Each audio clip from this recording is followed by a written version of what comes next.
This was a confidence to say that China's success was no accident, that it didn't happen despite being an authoritarian power, but because of it. Government advisor in Beijing, Wang Huyao, says that China's track record against its democratic neighbor, India, proves the point. This is what a new Cold War could look like, with the US and China severing more and more ties, economic and political, and retreating into their own spheres of influence. The US and its Western allies on one side, and China and Belt and Road on the other. And just like the last Cold War, this could mean that the rest of the world has to decide, which side are you on? The European Union has started to toughen its tone on China.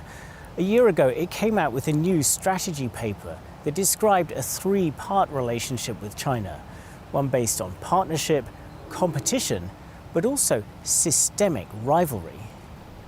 The two sides have been preparing for a major summit on investment between Europe and China later this year, one where Europe wanted to demand a more level playing field for European companies doing business in China. That summit has been thrown up in the air by the pandemic, and there are questions about just how tough Europe will be.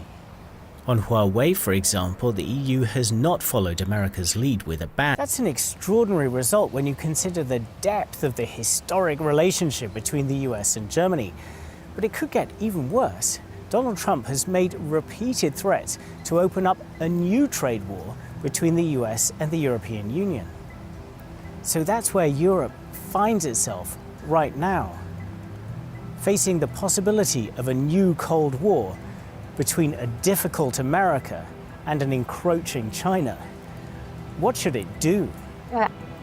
This is the new world that's appearing on the horizon, a world remade not just by the coronavirus, but by a new type of Cold War.